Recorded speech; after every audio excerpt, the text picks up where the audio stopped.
बागेश्वर धाम के बाबा धीरेन्द्र शास्त्री अब उत्तराखंड पहुंच चुके हैं।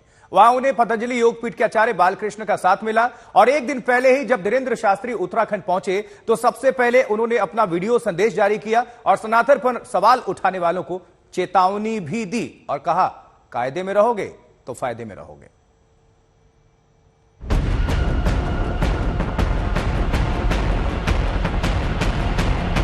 कायदे में रहेंगे तो फायदे में रहेंगे। लोगों ने कहा कि हिंदू राष्ट्र को बेहतर बनाना है। तो क्या हिंदू राष्ट्र पर मंथन शुरू हो गया? क्या सनातन के नाम पर बनने लगी रणनीति?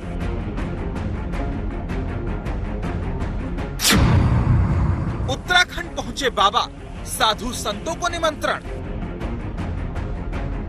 सुर्खियों में आए बाबा धीरेन्द्र शास्त्री उत्तराखंड की पावन धरती पर पहुंचे और उन्होंने अपनी मंशा फिर से जाहिर कर दी।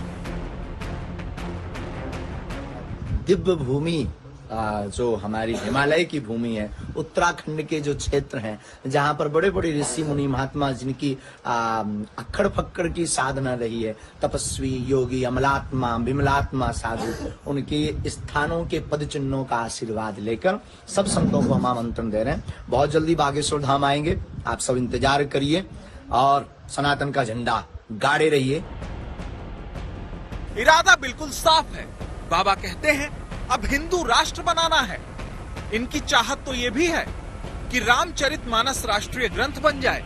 अपने इन्हीं मकसद के साथ बाबा साधु संतों को न्योता देने देवभूमि पहुंचे। उनकी एक मुलाकात पतंजलि योगपीठ के आचार्य बालकृष्ण से भी हुई। हरिद्वार के कनखल में दिव्य योग मंदिर जाकर पंडित धीरेन्द्र शास्त्री ने कई मुद्दों पर आचार्य बालकृष्ण से बात की। विधाएं अलग हैं, मार्ग एक है, लक्ष्य एक है, तो उन विधाओं के ऊपर हमने चर्चा भी की और आगे देश के लिए किस तरह से और भव्य और सुंदर इस देश को बनाया जा सकता है, लोगों के जीवन को कैसे सुगम बनाया जा सकता है, उसके लिए जो सनातन वैदिक हमारे ऋषियों का मार्ग है उस पर और बेहतरीन क्या हो सकता है, इसके ऊपर हम लोगों ने बात। जैसे उन्होंने कहा मुझे आप सहयोग दो, मैं हिंदू राष्ट्र बनाऊंगा हिंदुस्तान को। हम लोगों ने कहा कि हिंदू राष्ट्र को बेहतर बनाना है और उसके लिए हमारे जो वैदिक मूल्य हैं, आदर्श हैं, उन पर हमको कैसे आगे बढ़ना है, इन्हीं पर बात करते हैं। मन की बात जानकर पर्ची पर उतार देने वाले बागेश्वर धाम के बाबा कई विवादों में घिरे। फर्जी दावे के आरोप लगे, अंधविश्वास फैलाने के इल्जाम लगे, भावनाएं भड़काने के सवाल भी उठे, लेकिन परवाह किए बिना बाबा आगे बढ़ते जा रहे हैं। अब वो साधु संतों के साथ समागम कर सनातन का झंडा बुलंद करने की अपील कर रहे हैं, वो भी अपने अंदाज और पूरी हनक के साथ।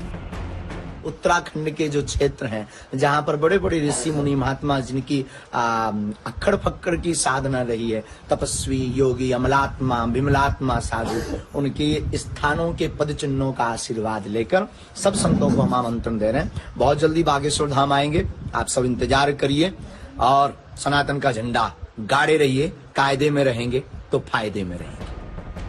बाबा कायदे के हिसाब से फायदा गिना रहे हैं। बाबा बेबाक हैं, जो बोलते हैं खुलकर बोलते हैं। कुछ लोग तो भगवान राम के समय भी थे, कुछ लोग तो भगवान कृष्ण के समय भी थे, कुछ लोगों ने तो भगवान राम को भी स्वीकार नहीं किया, तो हमारी बात को कब स्वीकार करेंगे? हम तो आम हैं। और अगर कोई अपने बाप को बाप नहीं कहता तो इसमें बाप की कोई गलती नहीं है, उस पुत्र की गलती है जो निकम्मा है। ऐसे बयानों से बाबा ने अपने मन की बात कह दी है, इरादे बता दिए हैं। अब उत्तराखंड की भूमि पर जाकर साधु संतों को न्योता देकर समागम के लिए आमंत्रित कर बता दिया है कि उन्हें विवादों की परवाह नहीं। धीरेन्द्र शास्त्री को उत्तराखंड के जोशीमठ में आई आपदा को लेकर भी चुनौती मिली थी। वहां कुदरत का प्रकोप है, सैकड़ों घरों में दरार आई है, जमीन धंस रही है।